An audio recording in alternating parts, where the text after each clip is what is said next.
Well, good morning, everyone. And once again, welcome to another live this morning. Hope you're having a great start to your day.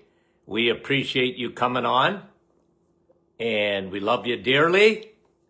And if you can, say hello to us this morning. And we love to do our little roll call and just to acknowledge the folks that do come on with us live. We understand not everybody can. And Sandy, guess what? You're number one this morning that I see. Janice, Brahim, Andrea, Niagara Falls. And Sandy was from Fergus Falls, Minnesota. Brahim from Portland, Oregon. Rosalinda, the kidneys of Canada, Niagara Falls. Hi, Judy from New Brunswick. Good morning to you. Marla, how are you? Georgie, Halifax, Nova Scotia. Fran, Orangeville. I'm always happy to see Fran because I don't always see her. Sharon, Kansas. Diane, how are you? Peterborough, Lees, Sudbury. Never heard of it. Anna. Another snowstorm. My word. Kevin. Lorianne. First time live. Well, hello. We love you. Laurie. Dave from Muskoka, Beverly. And Brahim said Andrea was number one. I don't know. I just report what I see. Hi, Nellie. Hi, Nativity. Hi, John from Sheridan, Wyoming. Madge, Newfoundland. Marlene. Carol, West Virginia. Sylvia, Mississippi. MISSI, SSI, PPI. I remember that. Kathy, Francis, Barbara, Bonnie, Cheryl from West Virginia, Eileen, Brampton, and Helga, good morning. And Huguette, bonjour, Hearst, Ontario, Laurie, Niagara Falls, Yvonne, Petawawa. Guys, hi Trish, how are you? Marianne from London, Sherry from Mississauga, Millica, Stouffville, Etta, good morning. Maria from Ottawa, Rita, good morning to you.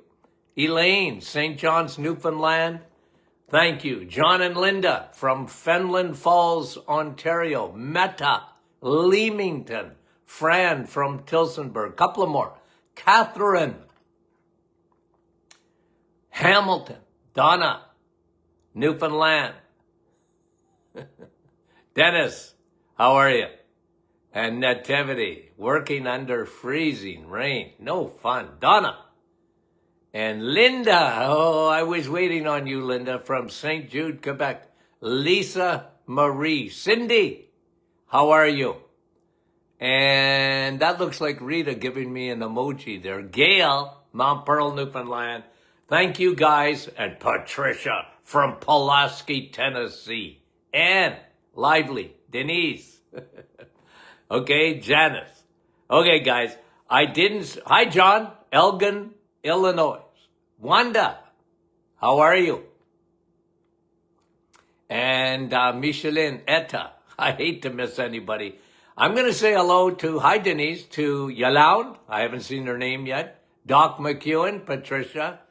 How are you? Frida. Just some names that I usually see only afterwards. Hi Norma. Elaine, how are you? Okay, let's get going. Anne, thanks for joining us this morning. And Gloria from New York. You guys, Karen, Sault Ste. Marie. Chaz, how are you? Maryland, right? Ornella.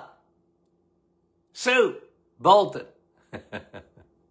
Nina, Chatham. Okay, now, so what today is? Study day. There's Yolande. There's Deb from Timmins. Donna. Okay, guys, Jean. 3 new studies on Alzheimer's dementia. Okay? 3 new studies. And today is all about studies. Brand new, hot off the presses. Okay? And here's one: gut inflammation linked to Alzheimer's. Gut inflammation, leaky gut, leaky brain. Where have you heard that before? Leaky gut, leaky brain, right? We talk about that all the time. What happens when the gut, the lining of the gut, your gut-blood barrier, okay? You have a protection of your blood. Micro-sized food belongs in your blood. It gets delivered to all the cells in your body in the 50, 60,000 miles of blood vessels that you have. But you have a barrier there. You have what we call the southern border. You have a northern border between your blood and your brain. The southern border is between your gut and your blood. Guys, this is the most fascinating area of study in medicine. It really is. And that is of what we call the microbiome. Actually, a new study about that just came out, but we won't comment on it today. We're just going to go and talk about the study that shows that gut inflammation is linked to Alzheimer's. Yeah, it sure is. How do you think toxins get up into the brain? They start at the southern border. The leakage that happens. How does that happen? How do you get inflammation in the gut?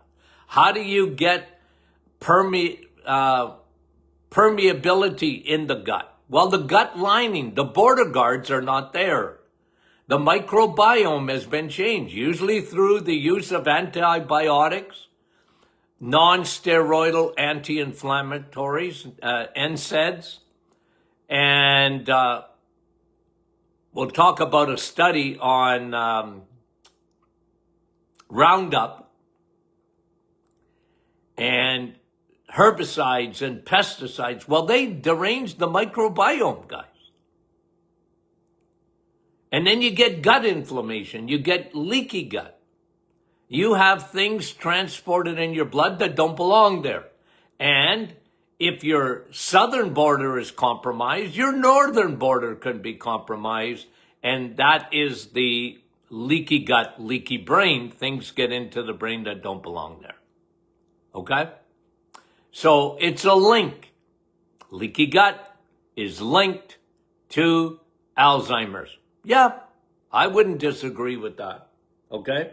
Gut permeability. So that's one study. Let me get to another one on Alzheimer's, because there's 3 of them this morning I want to comment on. 1 egg a week. This is a new study. 1 egg a week. Man, that's not a lot of eggs. Okay? But just one. And probably because of choline in an egg, lowers Alzheimer's risk by 47% according to this recent study. 1 egg. Eggs, meat, and cheese. Eggs. And this study says just 1 egg will help. Oh. How long have we been talking about eggs and how good they are for you?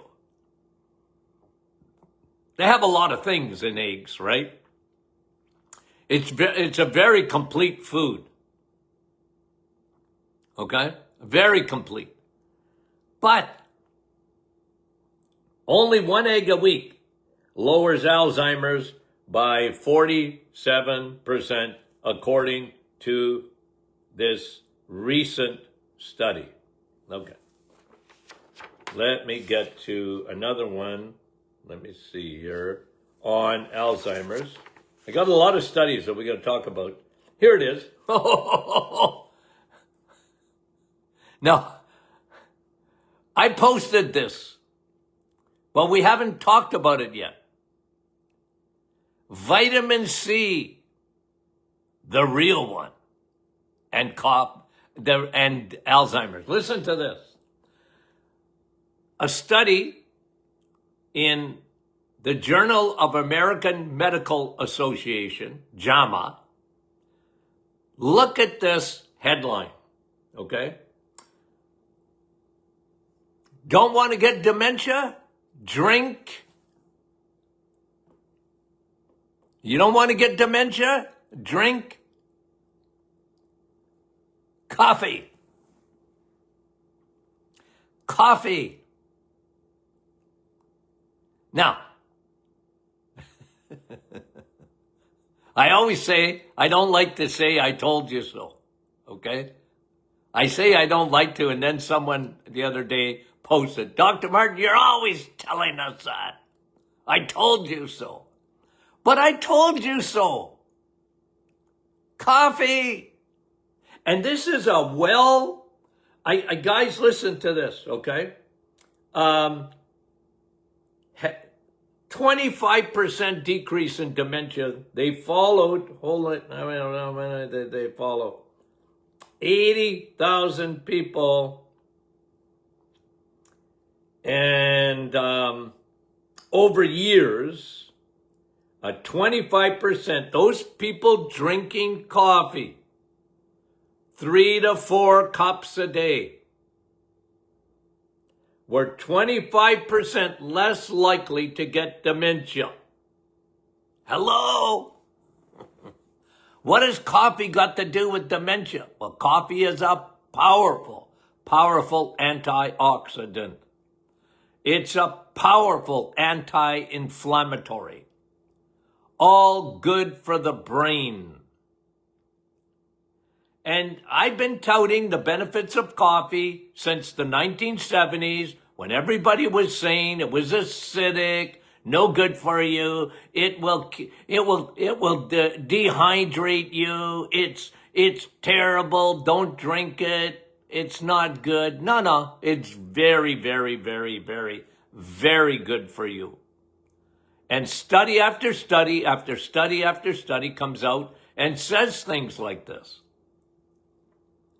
25% decrease in dementia in over decades in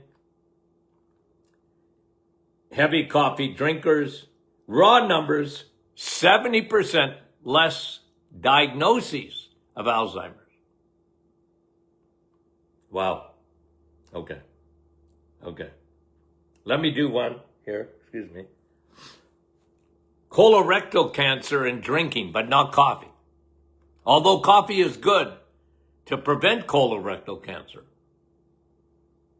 Coffee and cancer, incredible. The protection you get. Not only Alzheimer's, but cancer. So drink your Java. Drink your coffee. Don't feel guilty. It's a gift that God gave you. Now enjoy it. Okay? Enjoy it.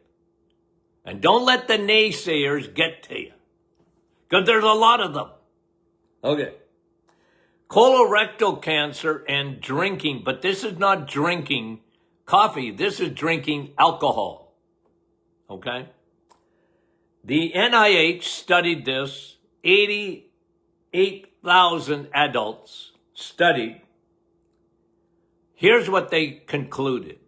2 drinks a day, okay, 2 drinks a day doubles your risk of colorectal cancer, okay, of colorectal cancer. Be careful out there, okay? Drink coffee and less alcohol. But there's a lot of studies coming out now, because they used to say, well, in moderation. Not really.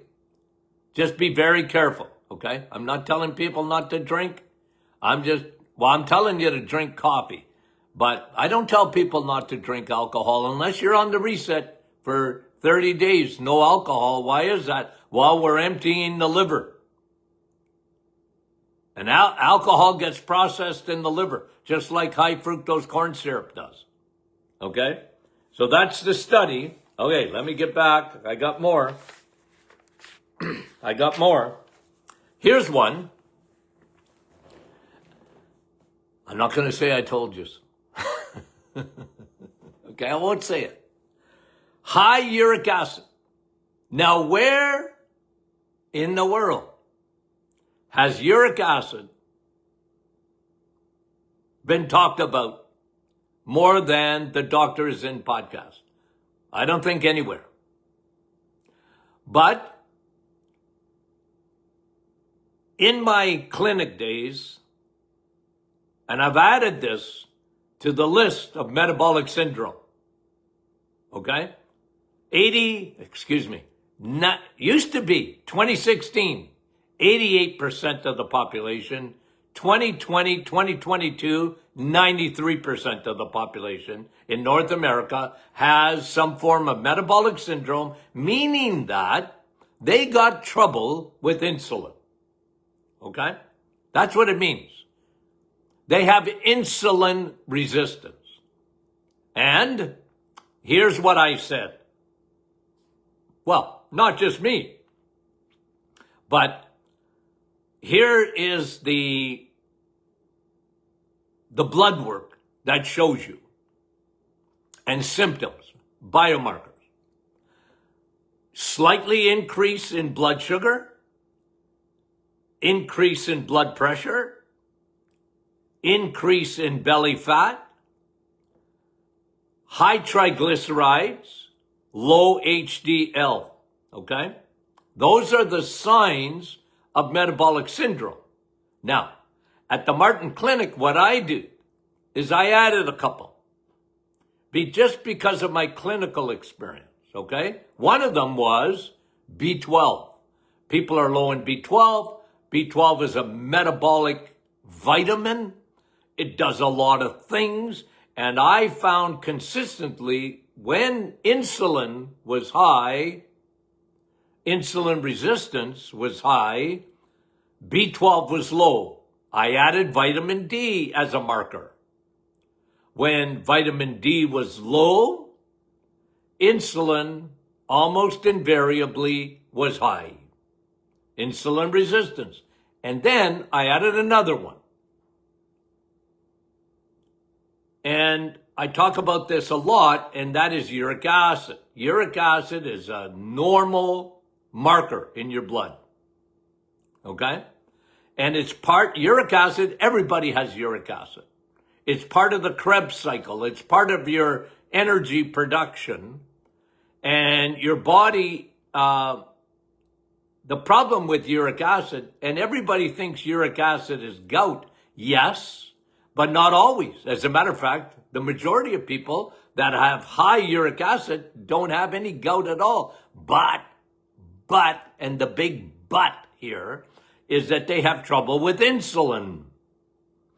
And this study is saying, listen to this, this is a groundbreaking study. It's very important. And the association between, guys, get your uric acid levels checked. I talk about that in the book, Sun, Steak, and Steel. Uric acid is part of the testing that I recommend. Doctors, God love them, but when they're not thinking uric acid unless you have gout.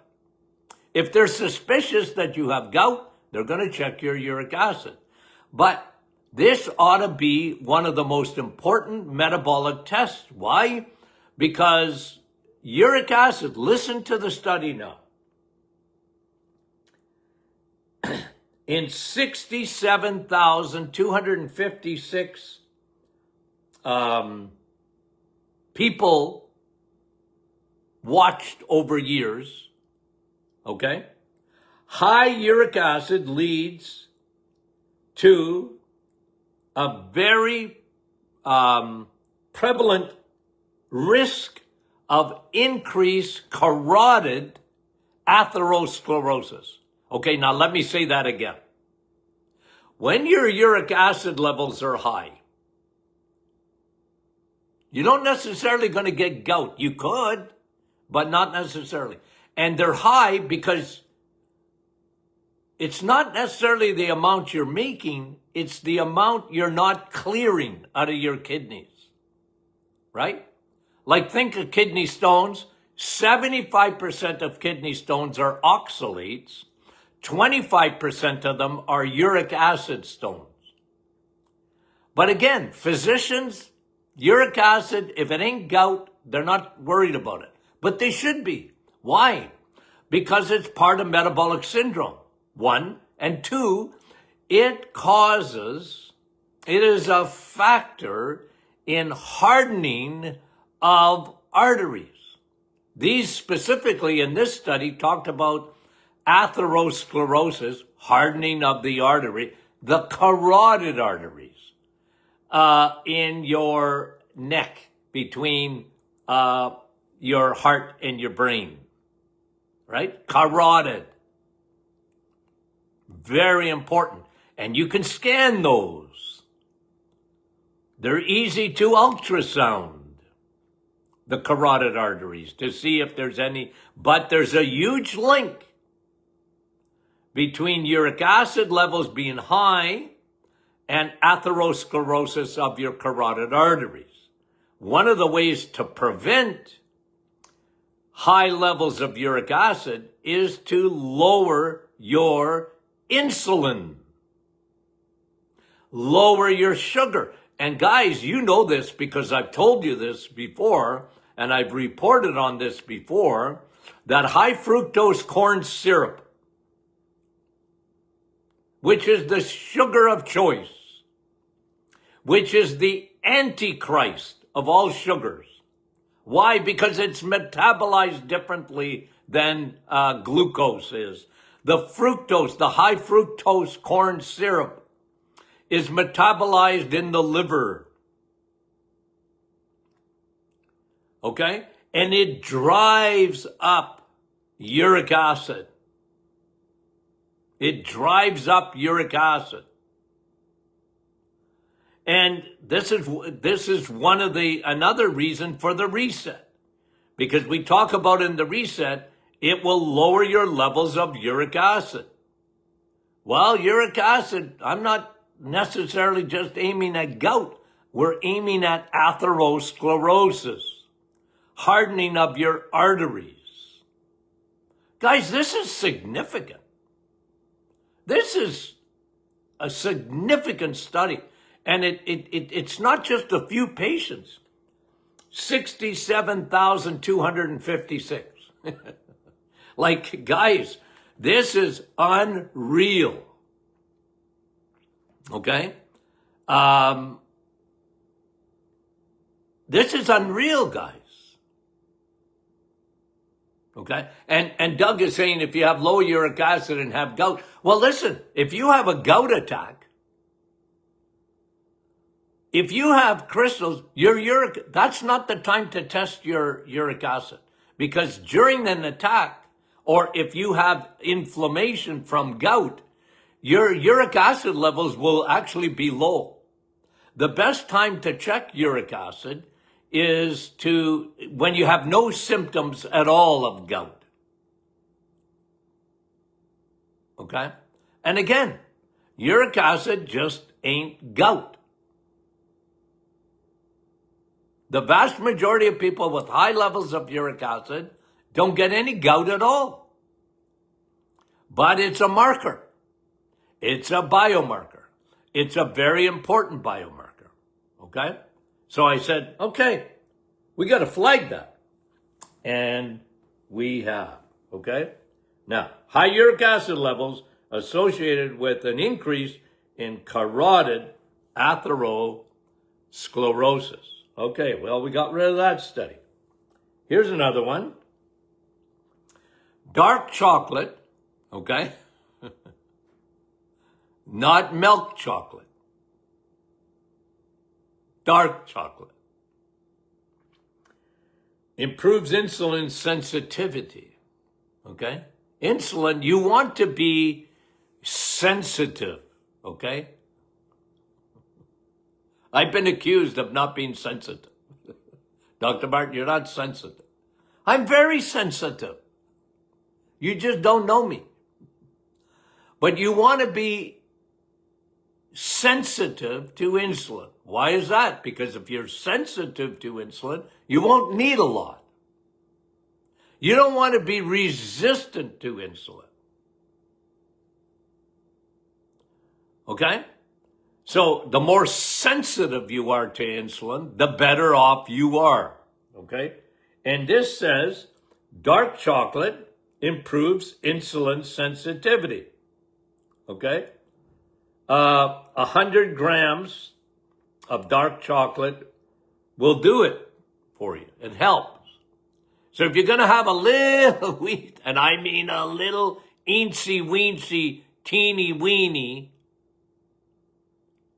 yellow polka dot bikini size of dark chocolate. Not much. And I mean real dark chocolate. Now, let me just give you another thing, a little bit of negativity on this. I think it was Lindt chocolates were recalled because they were finding heavy metals in the chocolate, like mercury and lead and cadmium. What? Hey, listen, I just report the news, guys. Okay? So I don't know how pervasive that is. And I'm very careful, guys. Very careful. But it's got to be a and you don't do it during the reset. But like if you get 88, 98%, like my wife calls it X-lax, she said, that ain't chocolate. I always laughed about that one, okay? How can you eat that? It tastes like X-lax. But I'm just reporting, guys. So if you wanted a little snack, and I mean a little one, very, very dark chocolate. Okay. I'm just reporting the news, guys. Okay, let me see now. Where are we? Okay. Okay, this is another one. Brand new on vitamin D. Okay, vitamin D. And this is just an article. So it wasn't a research. It's commenting on the research. Okay. This is an article.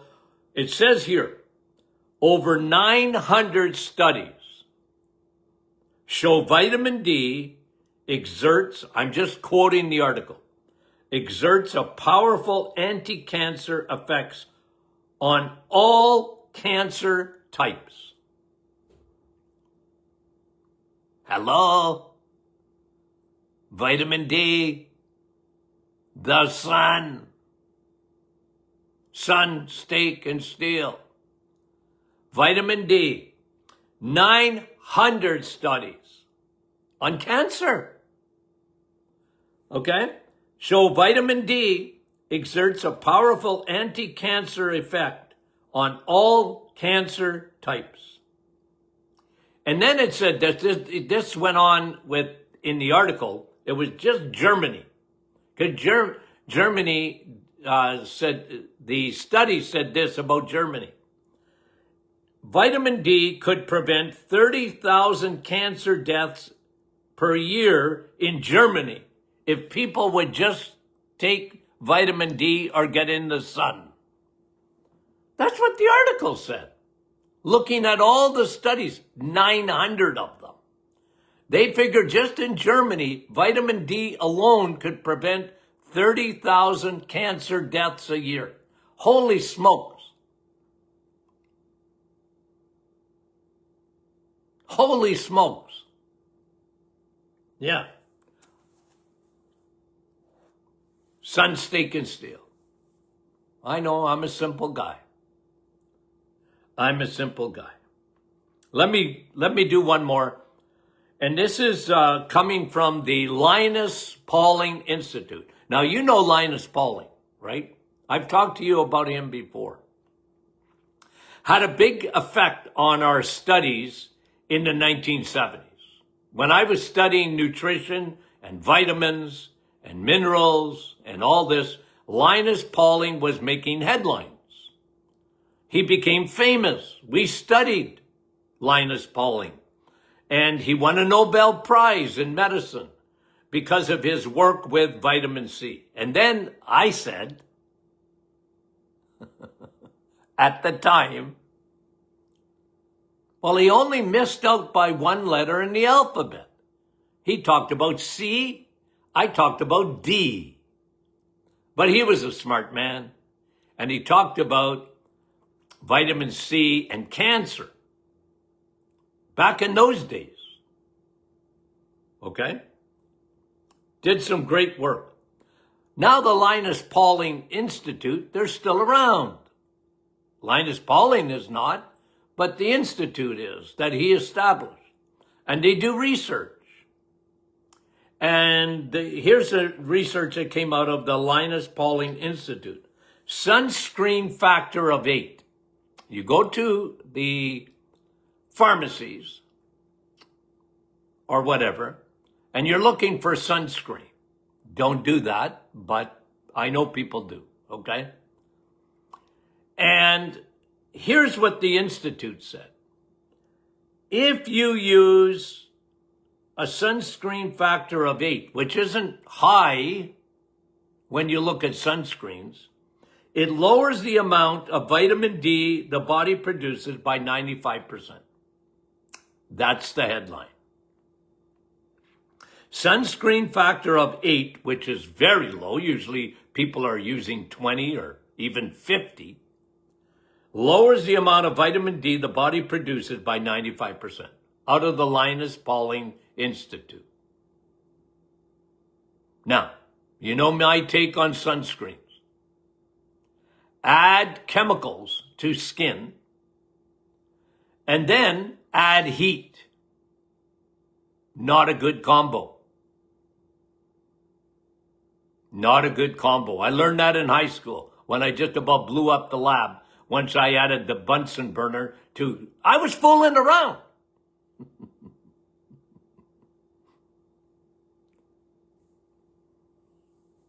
Add heat to chemicals on the skin.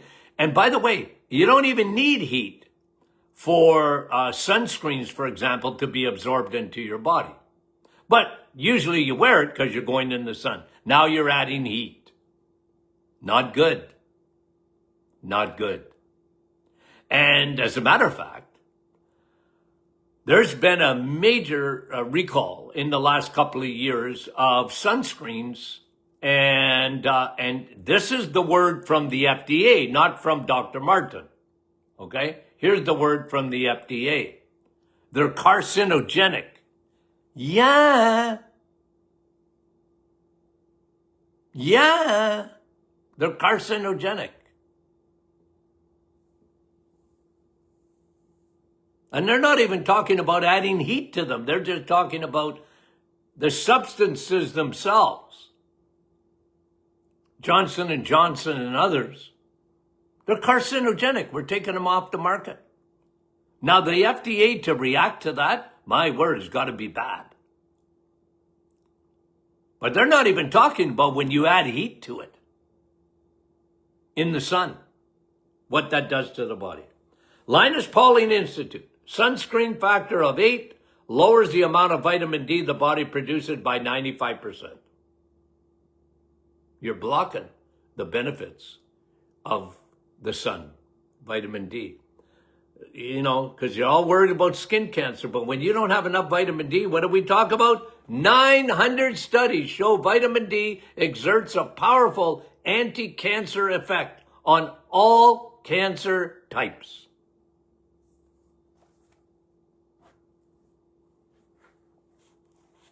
That's in the news, folks. The news behind the news. Okay. Tomorrow, morning session, okay? We're going in the morning. Friday is Q&A. Again, we did 3 Q&As. Well, I promise you guys one thing. I will answer all your questions. So if you have questions, don't be shy. Q&A. Remember, I did a radio show for years, and all it was Q&A. Okay? So I'm used to that. Ask your questions. Okay? We love that. Sun Steak and Steel, still available in Canada. Order up a copy, okay? Remember those blood tests, even uric acid. I talk about that in that book. Rebuild Your Temple. And by the way, okay, we mentioned this yesterday afternoon. Olga, a dear friend, okay, to this program, a dear friend in our group, the private Martin Clinic Facebook group. Olga was a big part of that. And she passed away yesterday, okay? So we're prayers out to her family and her friends. I know that Kevin met with her, Kev, a year ago or more? Was it last summer? I don't remember exactly when, but I know that Kevin went out east and met with Olga and others from our private Facebook group, okay, the Martin Clinic. If you're not part of that, make sure you join, okay? If you have the book, Rebuild Your Temple, remember Friday morning, I'll do a little devotional. We have a little prayer time, and people really appreciate that, okay? We love each other here, big time. Okay, guys, we love you. Talk to you soon.